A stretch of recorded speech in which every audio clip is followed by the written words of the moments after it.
你好，欢迎每天听睡前故事，我是老高。今晚我们要聊的这个人，你一定不陌生。金庸的《天龙八部》里有位翩翩公子，名唤段誉。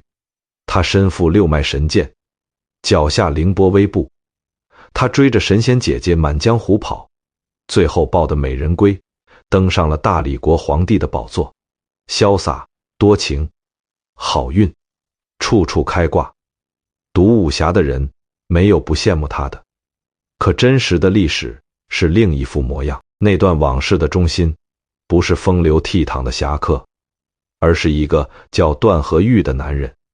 他坐的龙椅是一张被掏空的冰冷座椅，他继承的江山是一座修得华美却逃不掉的牢笼。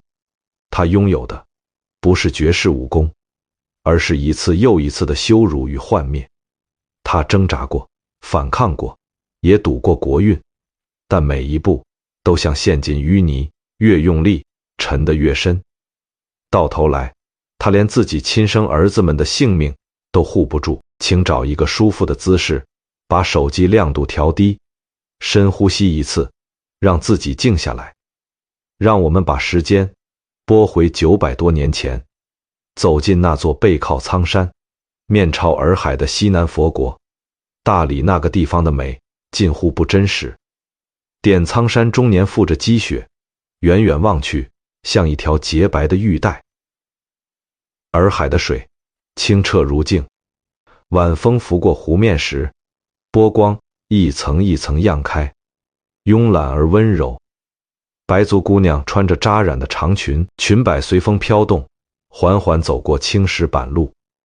路旁三角梅开得热烈，与白墙青瓦的民居相映成趣。空气里弥漫着花香，还有淡淡的檀香。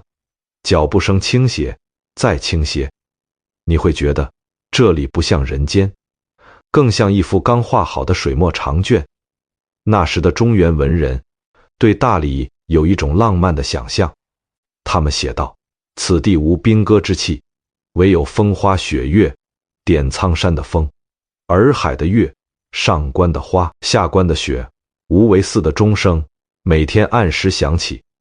崇圣寺的佛塔在晨雾里若隐若现，来往的行人无论是王公贵族还是挑担的贩夫走卒，腰间都不配刀剑，大家手里握着的往往是一串温润的佛珠。整座城沉浸在一种安详的香火气息里，放眼望去满是平和与安宁。可凡事都有另一面，当一个地方美得不像权力场时，它背地里的争斗往往比任何地方都更阴冷，更窒息。大理也逃不过这条规律。翻开史书，你会发现一件事，这个偏安西南的小国，地理位置极为微妙。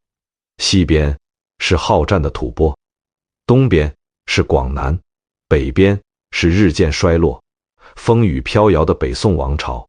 按理说，夹在大国之间，日子应当过得战战兢兢。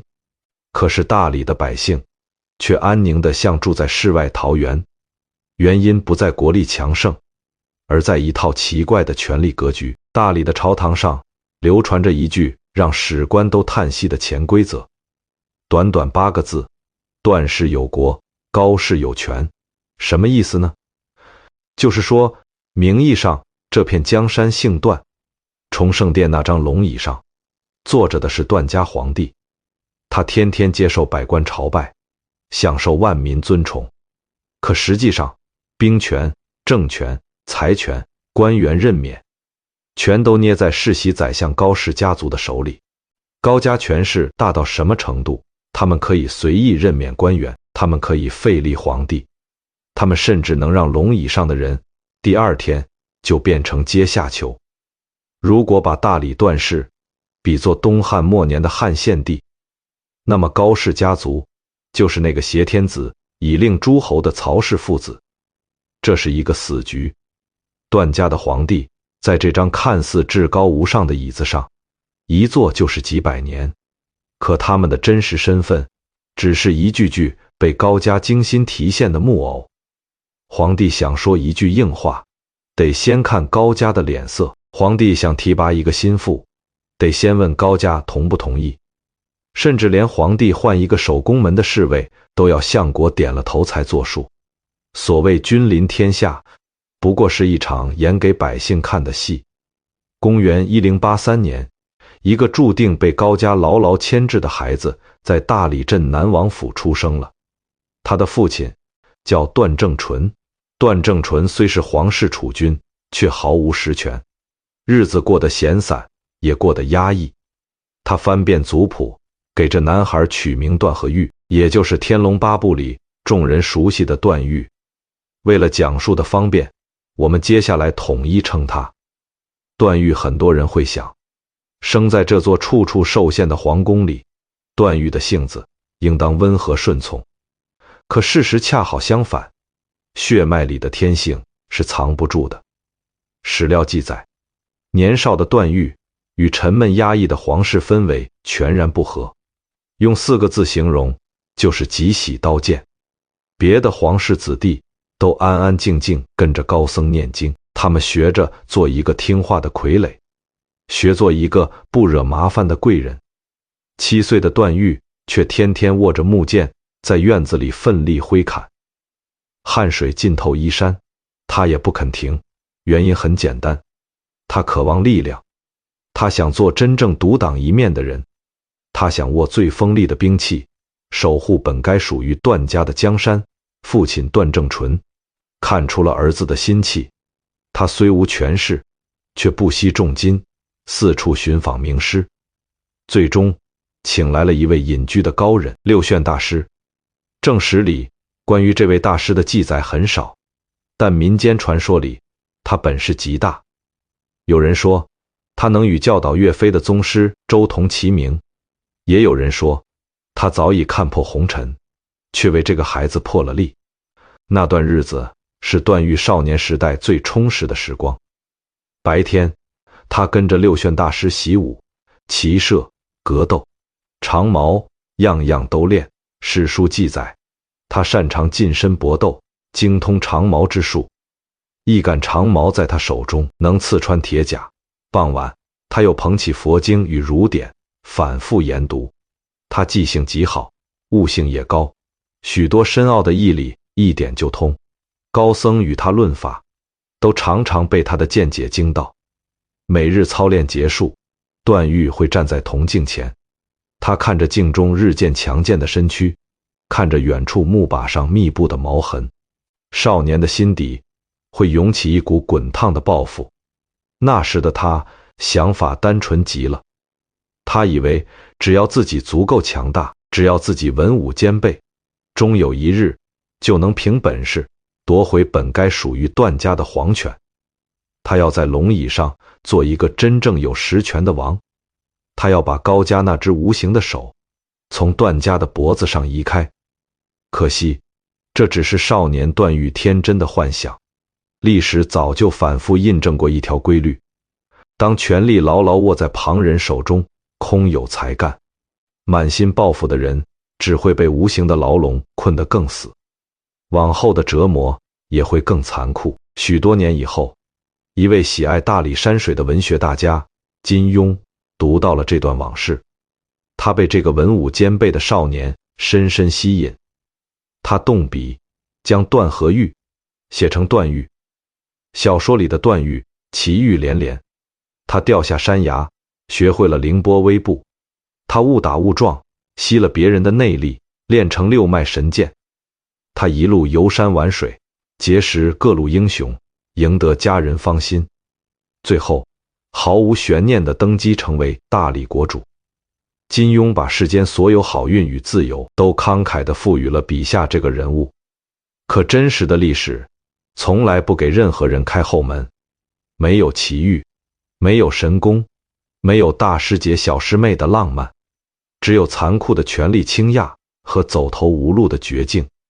命运没有送给段誉自保逃生的本领，反倒在他年少意气风发，满心憧憬未来的时候，给了他沉重的一击。段誉11岁那年，点苍山下了一场大雪，寒意刺骨。一个深夜，他站在大殿的阴暗角落，亲眼目睹了整个皇室家族一夜之间从龙椅上跌落的惨状。那场风暴的制造者是高氏家族的话事人高生泰。在金庸的小说里，高家是忠义之家，他们辅佐段氏，忠心不二。可回到真实的历史，那层温柔的滤镜碎得干干净净。高生泰野心极大，手段狠辣，他等一个机会已经等了太久。公元1094年，他终于撕下了全部伪装。那是一场不见刀光却令人心惊的宫廷政变。高生泰带着全副武装的亲信闯进大殿，团团围住当时的保定帝段正明。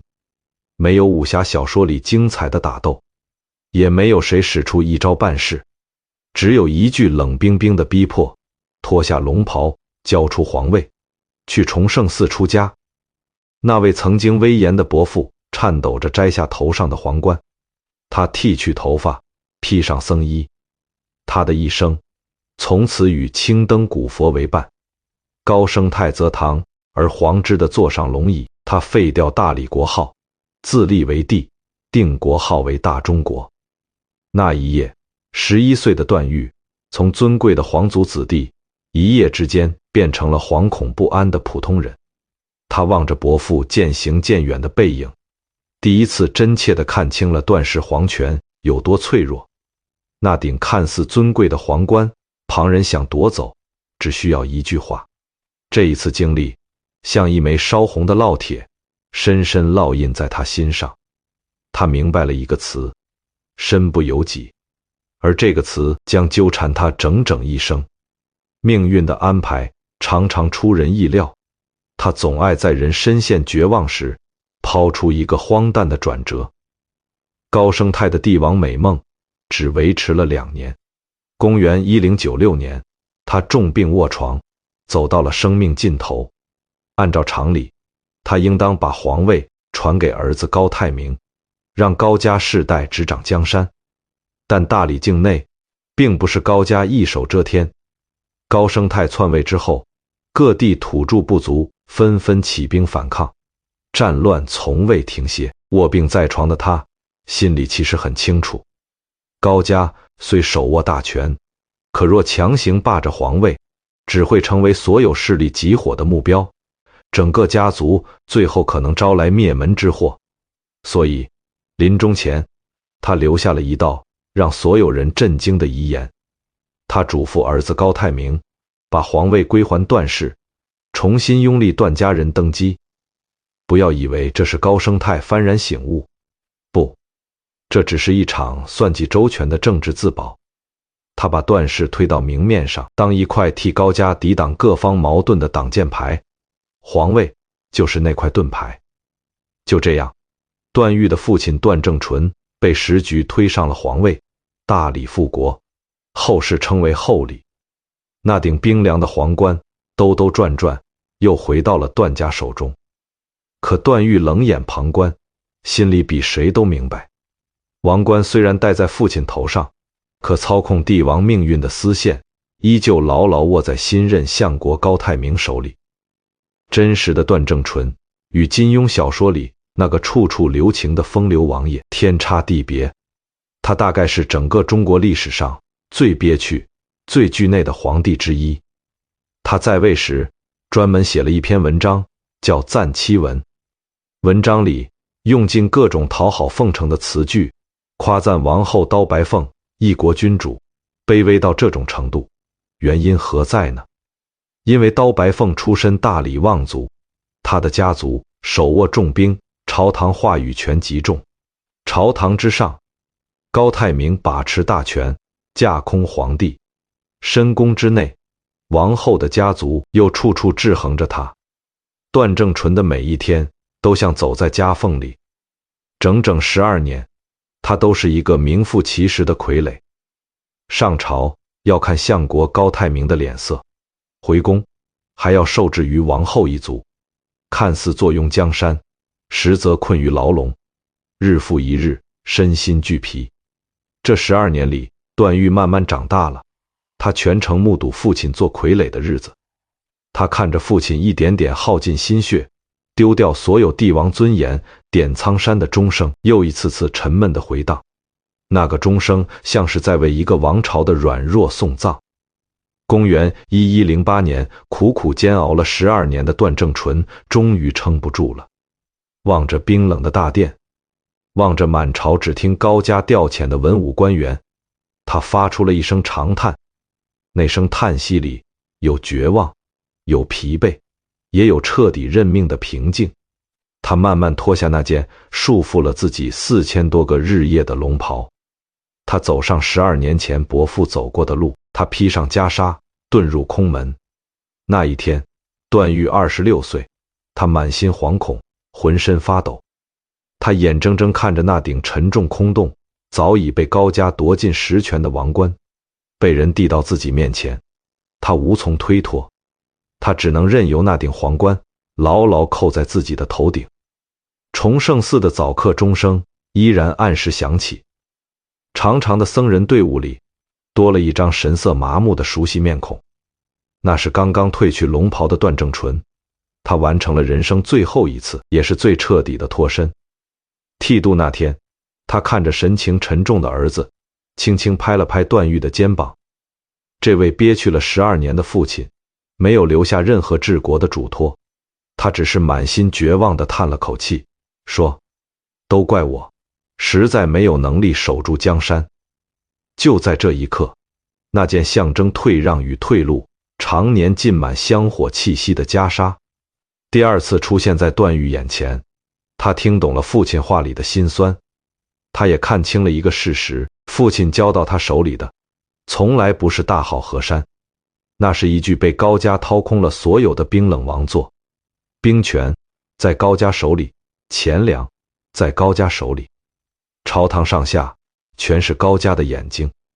段家皇帝连更换宫门侍卫都要先看相国脸色。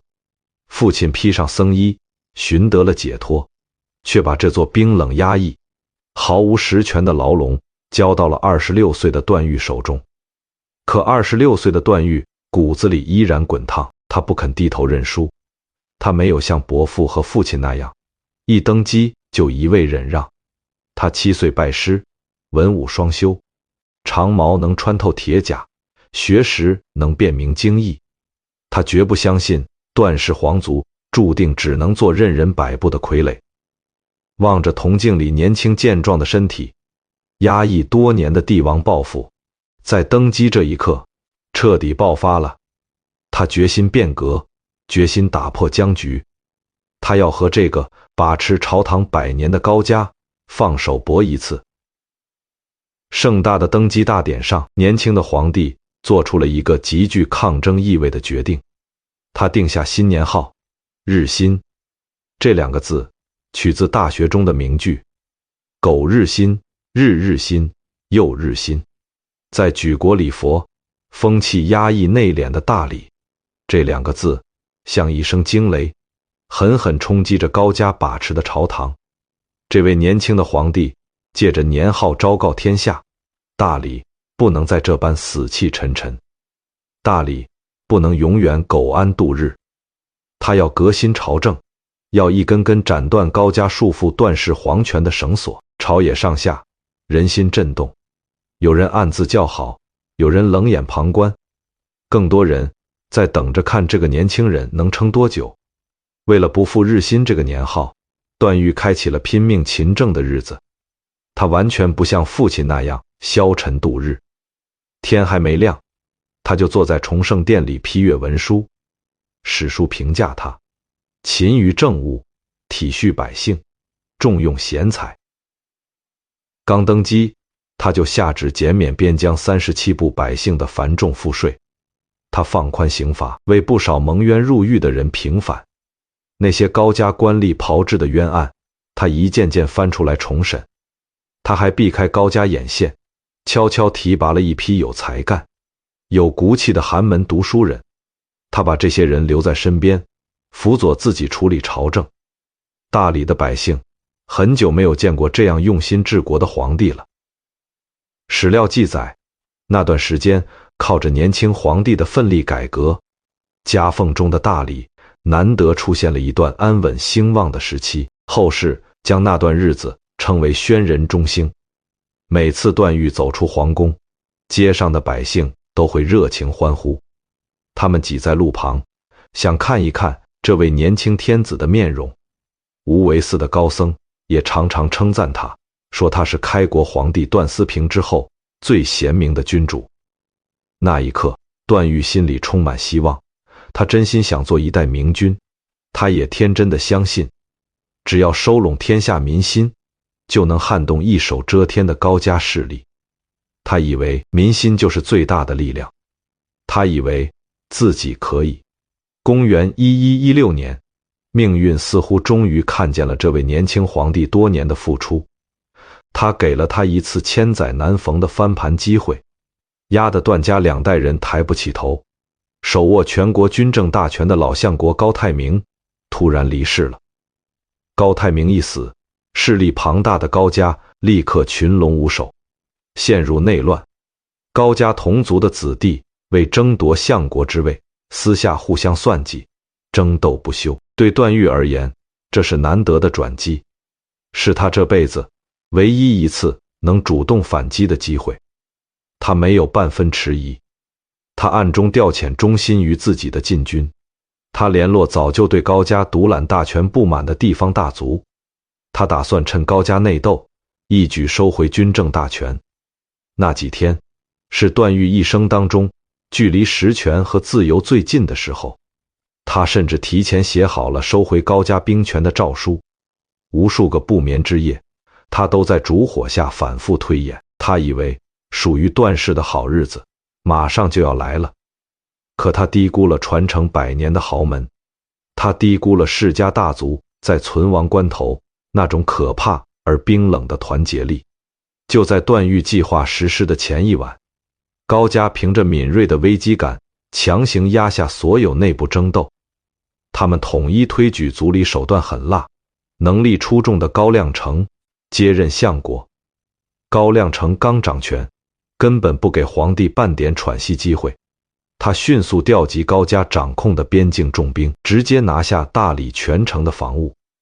那些之前私下答应支持段誉的地方大族，看见高家黑压压的铁甲骑兵，立刻临阵倒戈，重新依附高家。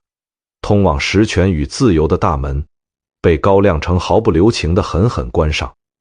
段誉筹备多年的反击还没来得及在朝堂上掀起半点波澜，就被高家压倒性的武力彻底碾碎。这是他人生中的第一次抗争，以无比屈辱的方式全盘失败。散朝之后，崇圣殿空荡荡的，安静的可怕。段誉独自坐在宽大的龙椅上，望着四下无人的大殿，他身上印着日新年号的龙袍，依旧崭新，可他的心在那一夜之间苍老了许多。他低头看着自己自幼习武、布满厚茧的双手，他第一次体会到了深入骨髓的无力。他终于看透了一件事，只要高家根基不倒，自己再勤勉治国，也不过是困在牢笼里，徒劳扑腾的飞鸟。坐在这张龙椅上，他没有属于自己的军队，没有真心效忠的臣子，甚至连随心所欲地发一次脾气都是奢侈的事。他曾经以为自己可以有作为，如今这个念头碎了一半。他以为这已经是傀儡皇帝能承受的极致绝望。可他万万没想到，没过多久，一场当众降临的羞辱会把他身为帝王的所有尊严碾得粉碎。在后世的戏曲和评书里，大理宣宗段誉是备受称颂的贤明君主，可只要细读留存下来的大理史料，就能在文字缝隙里读出一股压得人喘不过气的屈辱。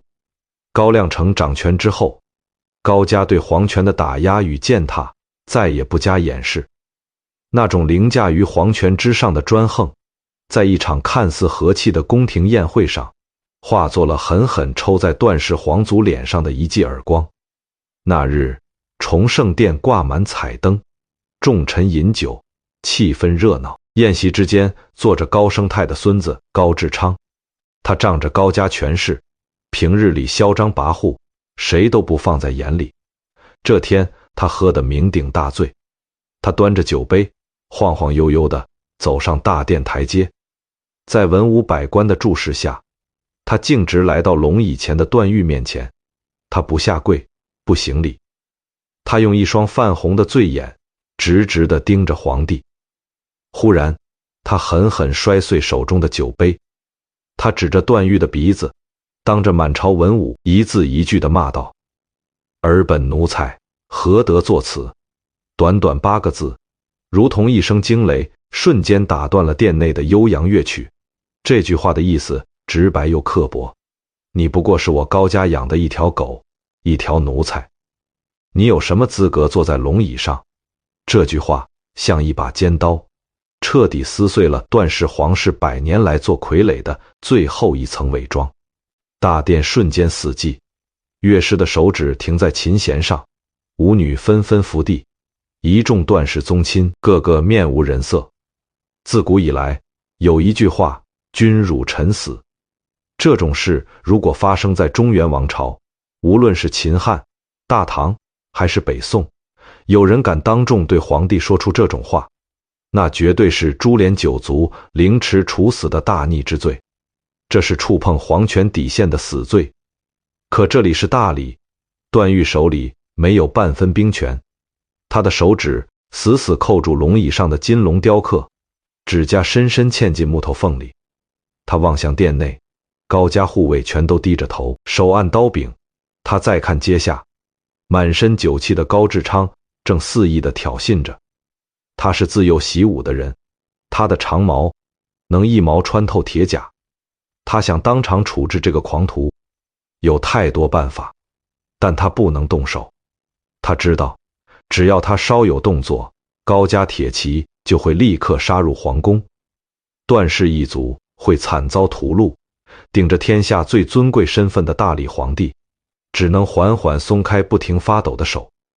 他硬生生咽下满腔屈辱，语气麻木地下了一道最无力的圣旨，将高志昌流放边疆。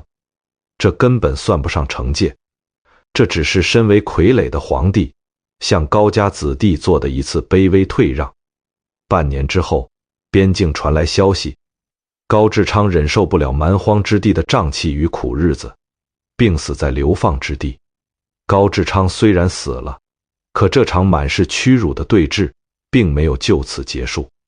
在高志昌昔日部下的眼中，自家主子落得客死他乡的下场，根源全在皇帝那道流放旨意。高家掌权跋扈多年，府中下人早已不把皇室放在眼里，他们只认高家，不认皇帝。高志昌身边有2名忠心耿耿的死士，一个叫高一，一个叫高和。他们一心为主报仇，他们认定就是段誉害死了主人，他们握紧了刀，打算取皇帝性命，祭奠高志昌的亡魂。公元1116年，段誉按照惯例带着侍从前往无为寺上香，举国崇佛礼佛，是他为数不多能自由出行的机会。可就在他闭目合掌，对着佛像虔诚焚香的那一刻，大殿暗处骤然闪出2道冰冷的刀光。高一与高和手持利刃，带着积压了半年的恨意，直扑段誉的脖颈。这一刀又狠又快，如果段誉是小说里那个不通武艺的柔弱书生，这一刀早就取走了他的性命。可真实历史里的段誉，自幼跟随名师，文武兼修，他的身手远超常人想象。刀锋袭来的危急关头，他凭着本能迅速侧身，躲开了致命一击。他反手一掌，狠狠打在刺客手腕上。旁边的御林军一拥而上，转瞬就把2名惊慌失措的刺客牢牢按在了地上。刺客被擒，全大理上下都在观望，所有人都想看看段誉要如何处置这2个人。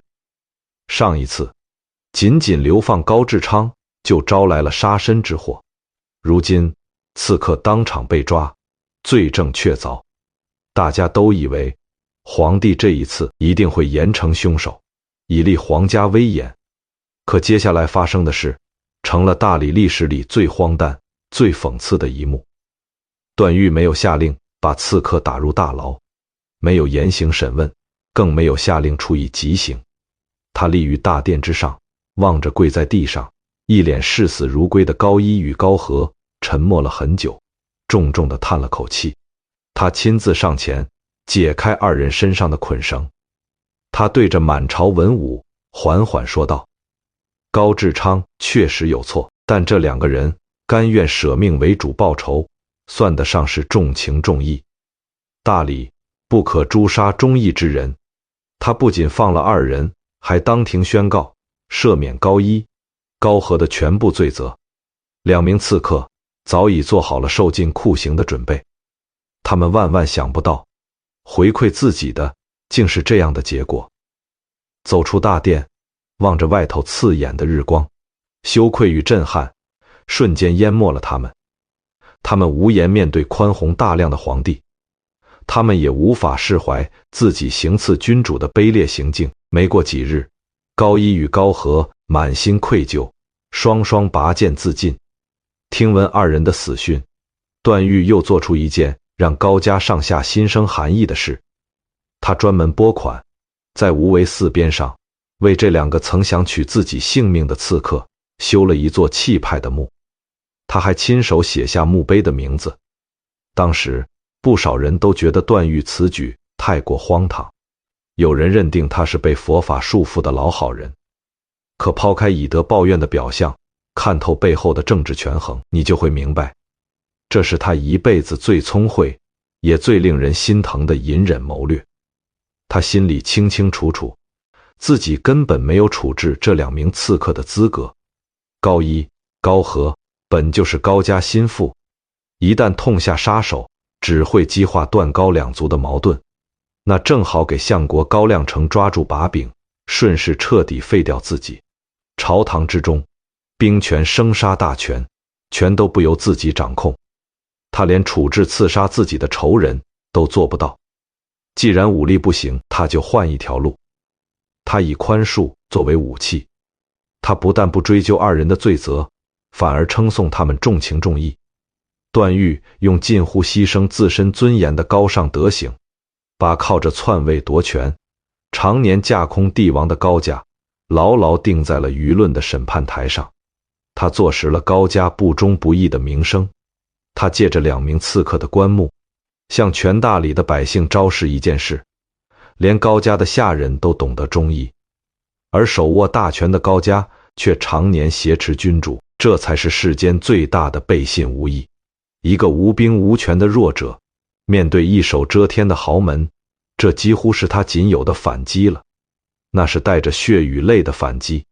此后，无为寺香火不断，往来的百姓途经那座坟蠢时，总会驻足议论，然后满心感慨地叹气。高家被这一记道德重拳打得无从辩驳，一时之间，他们也不敢明着过分为难段誉。可这份胜利终究只是精神上的自我宽慰。对内，高家靠兵马钱粮编织的掌控之网依旧密不透风，段誉身在皇宫，处处受限，寸步难行。当年改元日新、革新朝政的远大抱负，在残酷的现实面前彻底落了空。无数个独自守座崇圣殿的漫漫长夜，满心悲愤、不甘又渴望实权的皇帝，将目光望向了遥远的北方。北方有黄河沃土，有中原王朝，那是大理段氏几代先祖，年复一年期盼祈求了100年，却始终没能求来正式册封认可的正统王朝。既然在本国做不了手握实权的君主，那就向外寻求助力吧。他需要为自己争取一张足以制衡高家的底牌。大理皇室的密档之中封存着一叠沉甸甸的文书，那是萦绕段氏100年的心结。自开国起，大理历代君主都怀揣一份近乎偏执的执念，他们极度渴望得到北方中原北宋朝廷的正式册封。为了这份认证文书，100余年间，大理先后10次派出使团，他们携举国最贵重的贡品，翻山越岭，奔赴开封。可每一次换来的都是北宋冷淡的拒绝。在中原天子眼中，大理不过是西南边陲尚未开化的蛮夷小国。大宋可以收下大理送来的土特产，可以容许边境的小规模通商，却始终不愿授予正式名分，不肯真正接纳它为藩属国。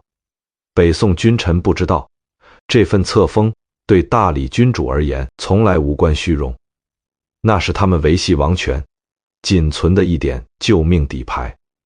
段誉心里看得透彻，段氏皇族在本国只是任由高家拿捏的傀儡，他急需中原宗主的官方印信，他要用大宋天子的权威，为这顶随时可能被夺走的王冠镀上一层法理的金边。只要北宋下诏承认他是正统的大理国王，高家若在图谋篡位，就不得不掂量掂量能不能承受中原大国的雷霆之怒。说到底，这是唯一能压制国内权臣，借来威慑高家的法理虎皮。对内处处受制，对外走投无路。段誉决心倾尽所有，打赢这场祖辈100年来全盘落败的外交博弈。公元1117年，他打算换一条路来求取册封。他在大理五花楼前举办了盛大的使团壮行大典。他心里清楚，寻常的上表称臣、进献珍宝，早已打动不了那个习以为常、态度冷淡的北宋朝堂。100年来10次按部就班的出使，全都无功而返。这一次，他要拿出中原从未见过的方式，他要赌上整个大理段氏的国运，放手一搏。他组建了一支规模前所未有的使团，队伍里不仅有全副武装的御林军，护送难得一见的大理良马，还有数百名技艺顶尖的南国乐舞队伍，由乐工舞女组成。这群女子自带西南独有的异域气韵，她们随身携带着大理佛国清幽空灵的各式丝竹乐器，她们跟随使团踏上了前往汴梁的漫漫长路。段誉伫立在大理城头，目送着绵长的队伍慢慢消失在北方薄雾之中。那一刻，他将自己这么多年隐忍积攒的委屈、不甘，还有重掌实权的全部期盼，尽数压在了舞女的裙讽与琴弦之上。他要远赴汴梁，他要在一个痴迷书画礼乐的北宋君主面前上演一场孤注一掷的豪赌。大理使团一路奔波，抵达开封，迎面遇上的正是史上经济最富庶、朝政却最荒唐的宋徽宗时期。彼时，宋徽宗赵佶早已无心打理江山，他整日沉醉于琴棋书画、诗词歌赋，钻研道教丹术。他甚至不理朝政，把国家大事都抛到脑后。当大理乐伎在宣德门前献上那支华丽浓郁的南国异域歌舞时，这位痴迷艺术的帝王一下子就被吸引住了。婉转悠扬的葫芦丝，清脆悦耳的铜铃，再配上大理舞女如点苍山云雾般轻柔飘渺的舞姿，常年只观赏中原乐舞的宋徽宗看得如痴如醉。他大概从没见过这样的异域风情。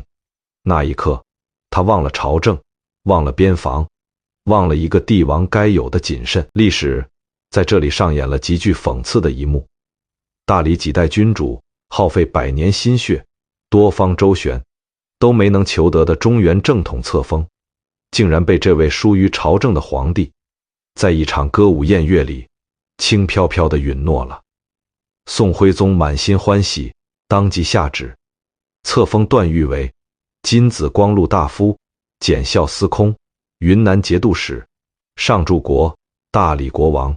关乎两国名分的大事，荒唐得像一场戏。承载册封旨意的圣旨与金印翻山越岭送回大理，满朝文武一片欢腾。高家望着那盖有大宋玉玺的官方文书，一时也摸不透背后的分量。他们只能稍稍收敛平日里的嚣张气焰。段誉捧着沉甸甸的金印，望着镜中那个身负大宋册封头衔的自己，那一刻，他以为自己终于赢了。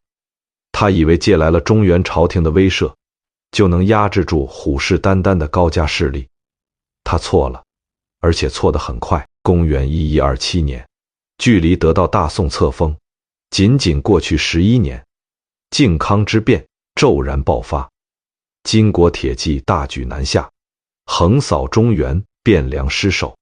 那位当年因一场歌舞便轻易册封大理，曾被段誉视作靠山的宋徽宗，一夜之间沦为金人俘虏。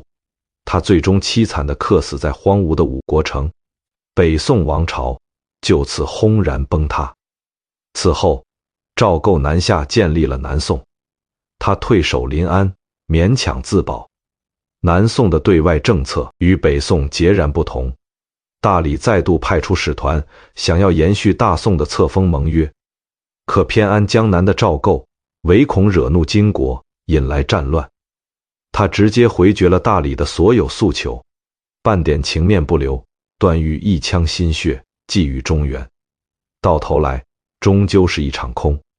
他费尽心思，靠着南国乐舞博取帝王欢心，才换来的正统依仗，还没来得及用来制衡朝堂，就在乱世风暴里碎得一干二净。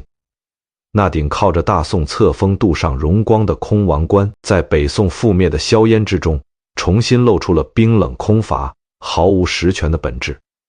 相国高亮成与整个高家冷眼旁观，他们全程望着皇帝手中那枚失去大国背书、形同虚设的金印，他们的脸上重新浮现出嘲讽的笑意。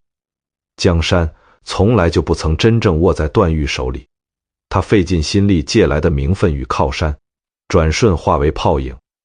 他立在崇圣殿露台，望着北方层层叠叠的阴云，觉得浑身发冷。30余年了，他勤恳治国，一辈子隐忍退让，以德报怨。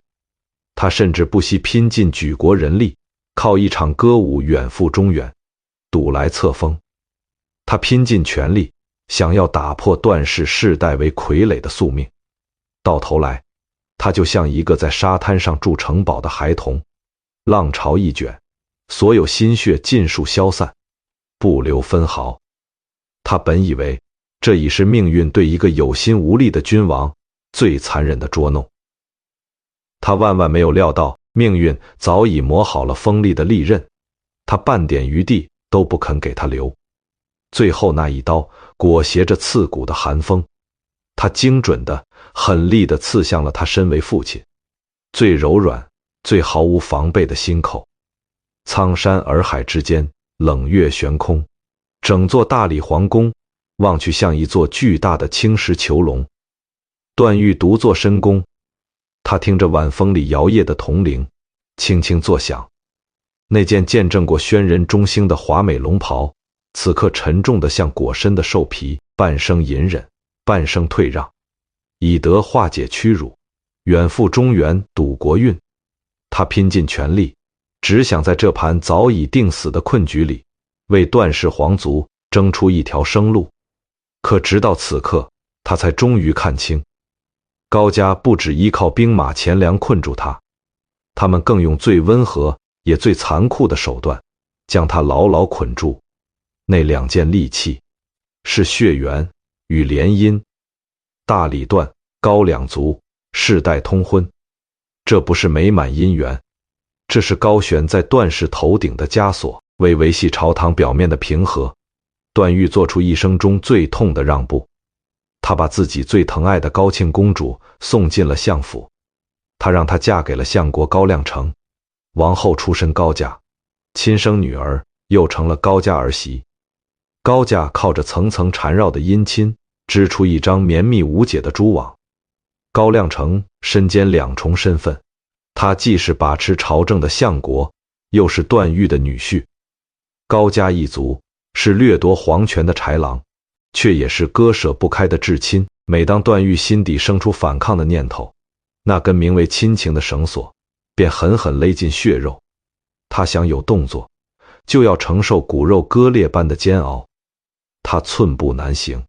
如果说把女儿当作政治交易的筹码，已是傀儡皇帝无法挣脱的宿命悲情，那亲眼看着亲生儿子沦为权臣内斗的牺牲品，才彻底击溃了他身为父亲最后的心理防线。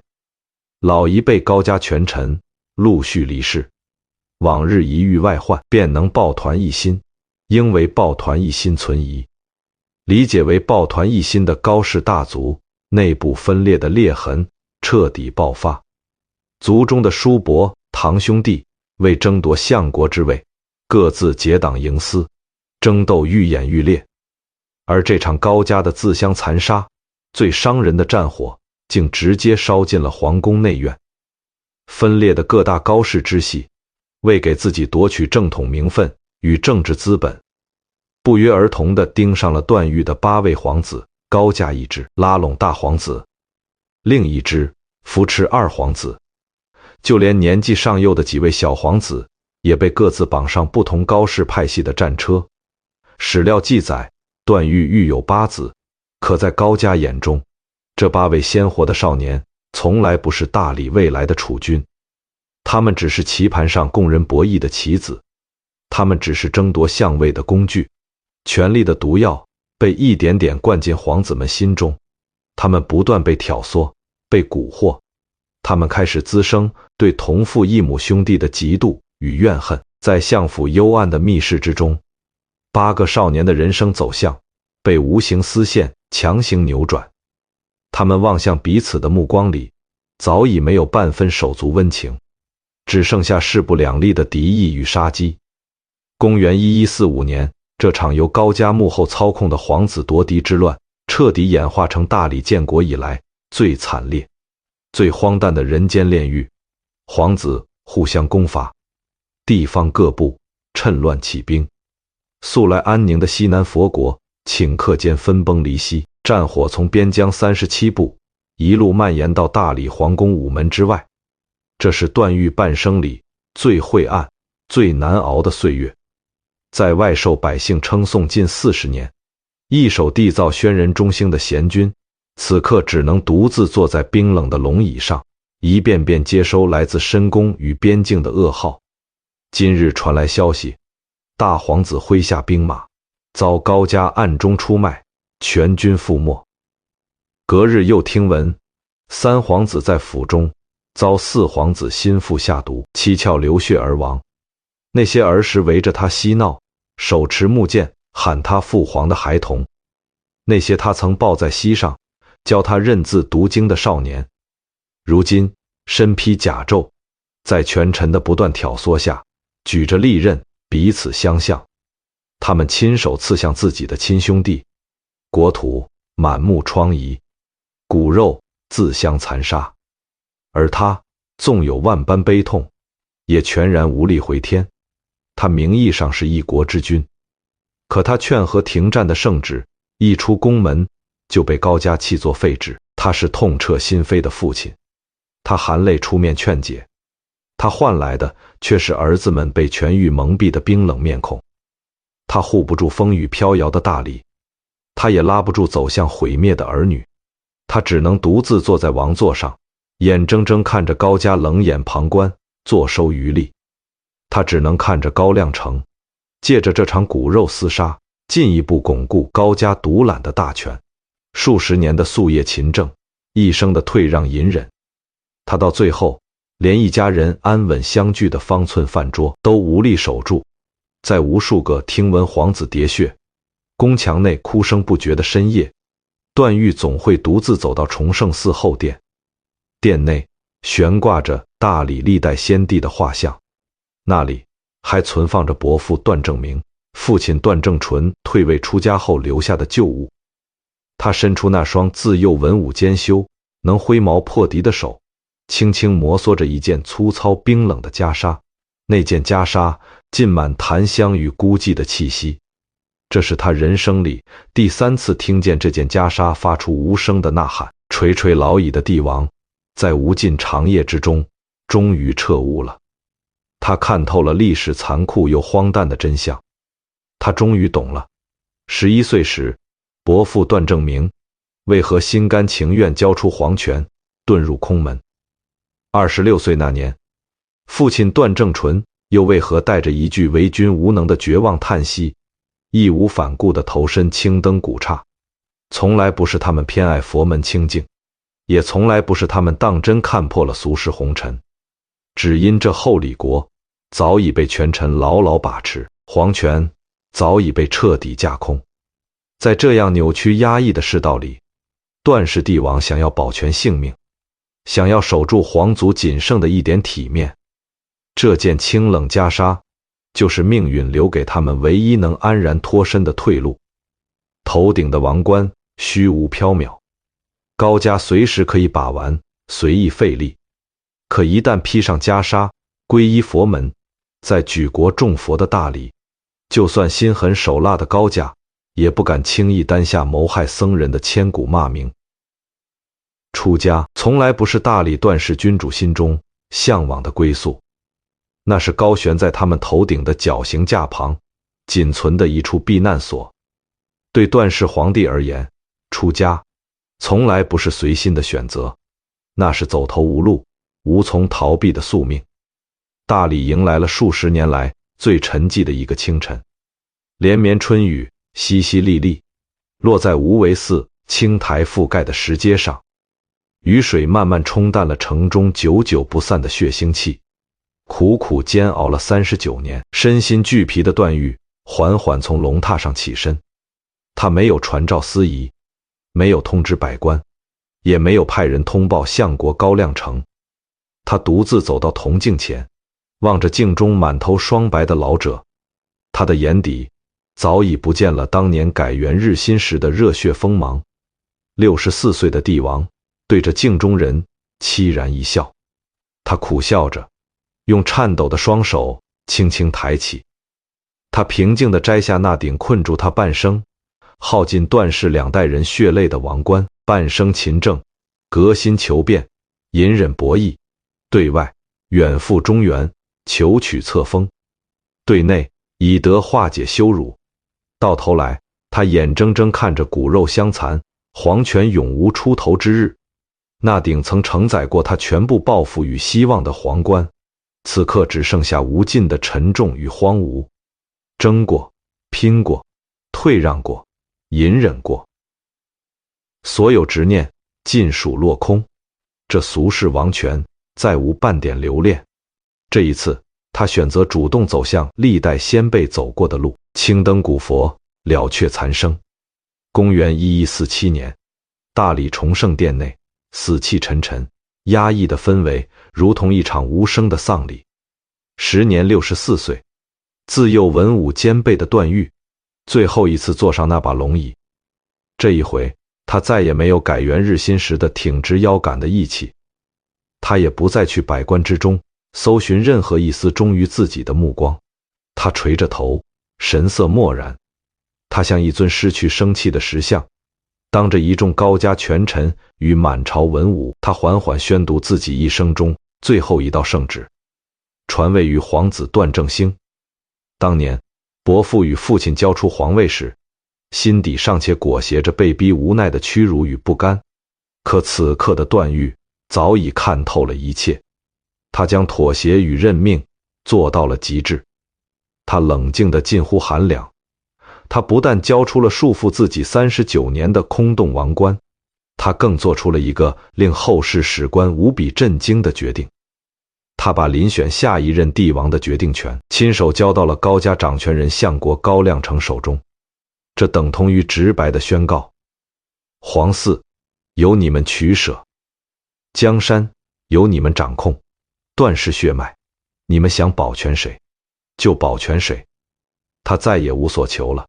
当年支撑他开创宣仁中兴，一心要冲破段氏100年牢笼的帝王抱负，早已在诸子手足相残的血泊里焚烧殆尽。整片山河，整个皇族，段氏一族的存亡命运，他尽数抛下，就像丢弃一件无用之物，交付在高亮城脚下。这场纠缠半生的宿命困局里，段誉选择了全然放下，彻底认输。可这份极致的退让与放弃，恰恰是困在牢笼中的他唯一一件完全由自己做主的事。他不再参与权力厮杀，他不再为皇权挣扎煎熬，他主动跳出了这场永无止境的博弈。高家赢走了实权，却永远赢不走他内心的解脱。他看似拱手交出一切，实则亲手斩断了高家用来裹挟、拿捏他一生的枷锁。几天后，点苍山深处的无为寺走来一位步履蹒跚的白发老者。他进去剃去一头白发，正式受戒出家。他得了一个平淡无奇的、毫无华贵之气的法号，叫广弘。皇宫崇圣殿内，新君登基的礼乐虚伪喧嚣，丝竹之声缠绕着朝堂上的权欲算计，而山中古寺的钟声却穿破层层松林，一声一声沉稳安然。钟声打散了山间缭绕的薄雾，那件清冷的粗布袈裟浸染着檀香。他第4次落在他身上，他也彻底裹住了他余下的全部岁月。从此世间再无大理宣宗段和玉，再无那个夹在权臣之间步步维艰的傀儡明君。无为寺后院只多了一位日日伴着青灯古佛、落叶清风度日的老僧。他坐在青石凳上，那双自幼习武、能挥矛对敌、曾死死扣住龙椅雕龙的手，如今只轻轻地拨弄着斑驳的古琴。他不必再理会王权带来的煎熬，他只是从容的执笔，在宣纸上细细描摹洱海静静绽放的白河，无数个松风呼啸的长夜。他握着简陋的凿刀，对着冰凉的岩壁，孤独而虔诚地凿刻。他一凿一凿，凿出了500尊神态各异的石罗汉。当那件困住他半生的华美龙袍彻底从身上褪去，换上粗布僧衣的那一刻，他才恍然发觉，这是此生唯一一件真正合身、真正只属于自己的衣裳。小小一方寺院，再也没有高家层层缠绕的利益蛛网，再也没有皇子争宠、骨肉相残的哀痛，唯有晨钟暮鼓、墨香、山林泥土深处与世无争的安宁。前半生，他拼尽全力去争、去求、去隐忍，他妄图握住那双本不属于自己的权杖。后半生，他放下所有王冠、江山、血脉牵绊，他终于寻回了只属于自己的平静与自由。可命运这个喜怒无常的编剧，在把段誉推入佛门之后，却又给他的人生补上了全篇最残酷也最通透的一刀。遁入空门时，他只求守着古佛，静静地了却残生。他盼着早日解脱这半生的煎熬，可命运偏偏不随人愿，他反倒赠予他一份近乎残忍的馈赠，一份极长的寿命。法号广弘的老僧在无为寺活到了94岁高龄，2宋交替，战火连绵。彼时世人的平均寿命不足30岁，94岁已是近乎传说的年岁。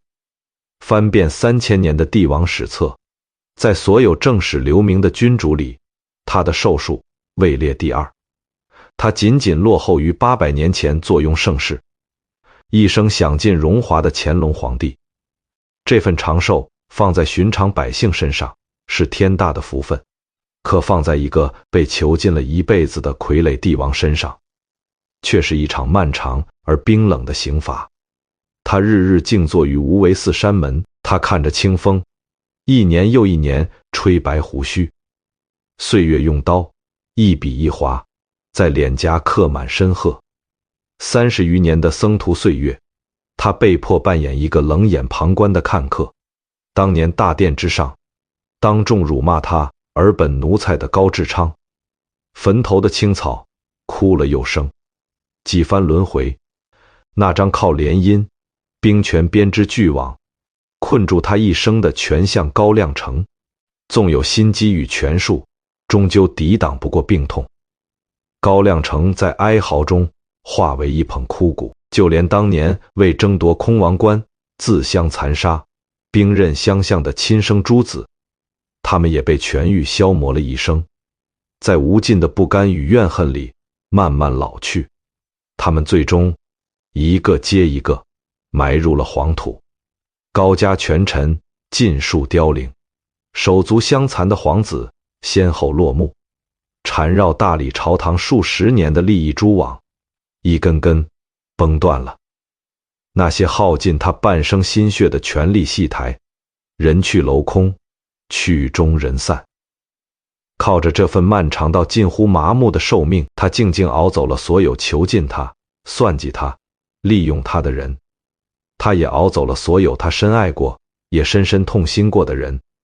94岁那年，段誉缓缓合上了双眼，他回望着这个喧嚣、荒唐、鲜血淋漓的人间，那些爱恨纠葛、权柄纷争、骨肉牵绊，全都化作了过往的尘埃。